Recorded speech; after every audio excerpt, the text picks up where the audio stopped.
Tapi saya tuh punya mimpi, saya punya hope yang saya pegang dari seorang bapak ibu saya. Ibu saya itu lulusan S3, SD, SMP, SMA. Bapak saya itu dulu kerja di bank, dan sampai dia pensiun, dia nggak pernah jadi manajer. Dia selalu gagal promosi jabatan. Sampai saya selesai kuliah, beliau masih jadi pelaksana. Dan mimpinya, anaknya harus jadi bos. Dan saya ngelihat, kenapa sih mama bungkusin nasinya tuh nggak enak, kata temen-temen, aku malu. Ibu saya cuma bilang, mama cuma SMA, makanya cuma bisa bungkusin nasi. Mama pengen kamu jangan kayak mama yang cuma bisa bungkusin nasi. Kamu harus lebih dari mama. Kamu harus bisa sekolah. Kayak kamu bilang, kenapa temen-temennya mamanya S2, S3, mama kamu cuma SMA. Kamu harus jadi orang tua yang ditulis sama anaknya. Itu yang dia bilang dari saya kecil.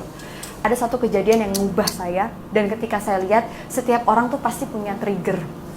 Yang mungkin kalau digali lagi, trauma-trauma itu ada, yang intinya menggerakkan kita untuk melakukan suatu double effort. Ibu saya itu semua dilakuin sampai akhirnya dia sempat jadi kepala proyek, jadi mandor, dipercaya, dia nekat ngambil bisnis, pinjam utangan bank, properti juga, tapi kecil-kecilan, bangun rumah satu dijual gitu-gitu, ternyata ketipu sama rekan bisnisnya. Udah di saat itu Pak, uang pinjaman dibawa kabur. Kebetulan yang ini pun namanya Pak Soleh, sayangnya dia nggak soleh. Saya tahu nih, perjalanan bisnis itu pasti ada ya Pak, ditipu orang gitu. Makanya saya tuh hari ini APDC ada nih yang mau jadi investor. Enggak, saya harus berdiri sendiri. Mau saya nggak gajian nggak apa-apa, tapi saya udah nggak bisa percaya sama orang. Karena ibu saya ditipu, dan saya ngeliat banget, ibu saya tuh sebagai salah satu pemilik perusahaan di situ, di akte PT-nya, ternyata abal CV, tapi abal-abal. Ibu saya diperkarakan karena si Pak Soleh ini nipu banyak orang lain Pak. Kurang ajar banget tuh Pak Soleh. Dan saya cuma inget, bapak saya cuma bilang gini, bapak saya ngambil pensiun dini dari bank, belum sempat naik jabatan, dia bilang, papa ngambil pensiun dini biar dapat pesangon buat bayar utang ibu kamu. Dan dia bilang, kemarin rezeki kita 1 liter dikumpulin. Ibu saya nangis minta maaf, bapak saya cuma bilang, 1 liter ini tumpah karena Allah pengen kita rezekinya cuma setengah liter. Insya Allah lebih berkah. Papa mulai dari nol, papa bikin rumah kecil, yang papa jual, kamu tetap kuliah. Berapa kali saya bilang, papa, Ana mau cuti, mau bantuin papa kerja. Bapak saya cuma bilang, enggak, papa pengen ketemu kamu di Gerah Sabah, kamu nggak boleh nyerah. Dia nyetater motornya, mobilnya dijual, dia berusaha, kayak tukangnya cuma satu, dia ikut ngecat, dia ikut kadang-kadang nyangkul dan lain sebagainya, kulitnya sampai gosong. Tapi saya cuma ingat, ini papa lakuin buat kamu karena kamu satu-satunya masuk UGM. 2 generasi nggak ada Pak yang masuk UGM.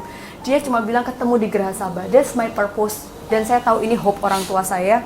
Jadi waktu saya S1, saya waktu itu skripsi, saya ingat banget, saya bilang ke dosen saya, Prof, saya pengen lulus bulan Januari karena saya pengen lulus terbaik. Kenapa analisa? Satu kesempatan beasiswa, saya harus jadi lulusan terbaik di fakultas ini. IPK teman saya yang IPK-nya 394 tuh banyak Pak di psikologi. Jadi saya itu bukan karena saya paling pinter dan IPK saya paling tinggi, tapi saya start lebih awal dan saya berusaha lebih keras. Pagi skripsi saya kasih sambil KKN dibantu, sore saya ambil revisiannya, dan ternyata tuh jadi mental. Sampai hari ini, ketika akhirnya saya lulus bulan Januari saya yudisium, Februari saya wisuda, ada satu hope yang saya lihat di situ dan saya ngerasa terbayar banget. Bapak saya berdiri di sayap kanan, dia melambaikan tangan ketika saya dapat penghargaan dari Pak Rektor. Bukan masalah prestasi, tapi saya lihat, that's my personal reason. Seolah dia bilang thank you. Anaknya sebagai lulusan terbaik mewakili 1.800 dari Fakultas Psikologi UGM. Dan kemarin Bapak Ibu, alhamdulillah satu impian yang barusan tercapai. Ibu saya tahun lalu sakit, diabetes dan sempat nggak bisa jalan. Terus ibu saya bilang, mama kenapa nggak semangat berobat? Ibu saya cuma bilang, udahlah mama udah nggak bisa sembuh lagi karena stroke. Saya bilang, kalau mama sembuh mau apa? Mama yang ngajarin anak tentang hope dan purpose. Mama pengen umroh. Oke? Kalau ada rezeki, insya Allah kita umroh. Bulan Desember ibu saya stroke, Januari, Februari dia berobat rutin, Maret tiba-tiba dia bisa jalan, dia nagih umroh Pak. Dalam artian, yuk kita umroh. Waktu itu pekerjaan saya lagi sangat padat banget, dan saya bilang, Ma, oke, insya Allah ada rezeki ya Ma. Gimana caranya nanti kita umroh sesuai janji anak. Dan Masya Allah, tabarakallah Pak, nggak ada maksud sombong, tapi saya barusan ngejalanin suatu proses dalam hidup saya, there is a hope. Ketika bulan lalu saya gandeng tangan orang tua saya, kita bertiga umroh, dan itu sangat luar biasa. Jadi mulai sekarang Bapak Ibu, bagaimana 2 hari ke depan Anda akan belajar, 3 hari ke depan ini Anda akan belajar tulus-tulus, tapi kalau nggak dimulai dari diri Anda, bahwa Mbak Analisa, millennials ini begini, ini adalah tantangan. tapi saya yakin Anda bisa nyelesain. Kenapa Anda dipilih? Karena Anda orang yang tepat. Tepuk tangan dong buat semangatnya ya Bapak Ibu ya.